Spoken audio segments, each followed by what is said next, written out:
Class 15 continues, and here we have multiple flow devices. This comes out of Bornacki, and this is example 4.9. We have the continuity equation that's just represented here.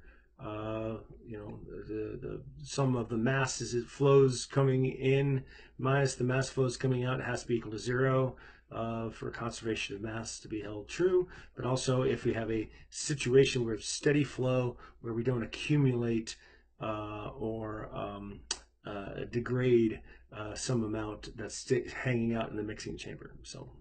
And then here's for this one, here's the energy equation being applied. I might write it a different way so that we just be consistent, because this is just sort of it's a small change, but we don't need a ton of equations. We could just use just a few equations and accomplish most everything we need. So we have a flow of 3 kilograms per second superheated steam at 300 kilopascals, 300 degrees Celsius, that we want to de-superheat by mixing it with liquid water at 300 kilopascals, 90 degrees Celsius, so that the output is a flow of saturated steam at 300 kilopascals. Assume the mixing chamber is insulated, so that doesn't lose heat, and find the flow rate of water needed for this process. All right, so de-superheaters are real things in plants. Sometimes you're not really losing anything by de-superheating. It's really sort of a means of controlling exactly what it is that you're delivering, right? So the boiler can be controlled, definitely for sure, but you might want to have a little bit more control as to what you're using this steam for and how much heat is inside. Superheat is generally a good thing for turbines, but maybe not a good thing for every piece of equipment that you want to use your steam to. A lot of times you're just using the steam to heat things up. All right, so what we need to do here is look up some properties. There's a lot of properties to look up. And so I would say first thing I would go to table B.1.3 and look up the superheated portion of the thing. They told us it was superheated, so that was nice of them. And the temperature is 300 degrees Celsius. So we'll look up and we'll say that's H1. When you start to number these things, 8, 1, 2, and 3, they're not necessarily the states. I guess they are a state, I suppose, but yeah, I guess it's fine.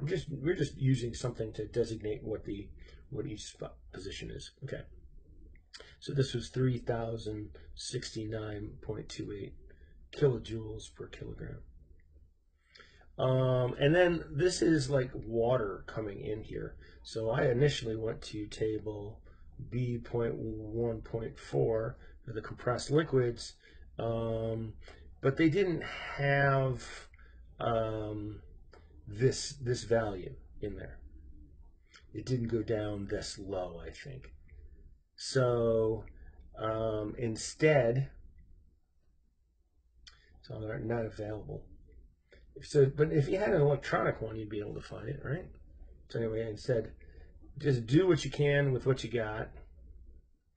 And so it's best to use the temperature as the means for trying to find the enthalpy in something, not the pressure. So if we go to here, the saturated tables, you could say that H2 is going to be the fluid enthalpy at that temperature for saturated liquid, right? So it's not at the correct pressure, but this is going to have to be good enough.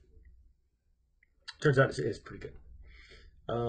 Then you can also go to table B.1.2 and then at the pressure of 300 kilopascals. And notice everything is 300 kilopascals, so there's no pressure drops that are taking place across this. But we could also go for here at this pressure, and we could find that the H gas, right? So this is what they said is they wanted this output flow to be saturated steam.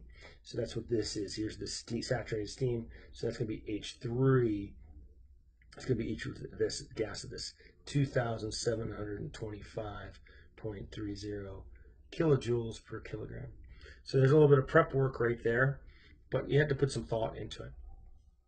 The conservation of mass equation is 0 equals m dot 1 plus m dot 2 minus m dot 3, or m dot 3 is equal to m dot 1 plus m dot 2, right? And you probably just could have just said this. I probably should have, but yeah, what you know. Conservation of energy. I should have started over to the left a little bit more. This is a little overly simplified. Maybe I want to write this one out. Equals Q dot minus W dot plus summation of M dot in H dot, H in, excuse me, minus summation of M exiting, M dot exiting, H exiting. All right. Well, insulated, no work is done. So we go M dot H1 plus M dot, okay, so this will be 1, M dot 2 H2 minus M dot 3 H3. But we can go ahead and replace that. M dot 1 H1 plus M dot 2 H2 minus M dot 1 H3 minus M dot 2 H3. All right, we just distributed it out right there. And so now you can gather your M dots. M dot 2 H2 minus H3 equals M dot 1 H3 minus H1. See if I did that right. M2, I say, okay, so everything is on that side was over here. And 3, okay. And then I brought this one over to the other side. That's right. Yep. Okay. So I got it right. So now if you want to find how much flow is necessary for this, which is what we want to try to do with M2, you just multiply M1 times H3 minus H1 over H2 minus H3. And it's going to be equal to 3 times 2725.3 minus 3069.28. All right, so that's going to be a negative number. Hopefully the one at the bottom is a negative number too, so they cancel out, because we don't want to have negative mass flow, because that would not work. Yeah, okay, so yeah, it'll be reversed. So all this, you can just flip the signs on both sides of this one minus that one and that one minus this one if you wanted to.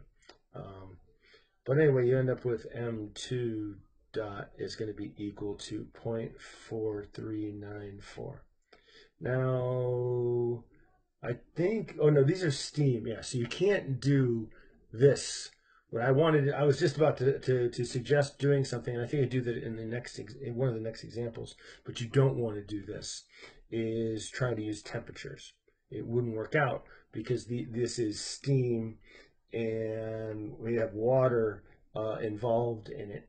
So it's a mix of phases. There's a phase mixing going on. Like water is being used to be injected into the superheated steam, and that water is now going to be contribute its latent heat of vaporization in order to cool, in effect. But in the next problem, I think everything is water, and so I actually could go and use specific heats.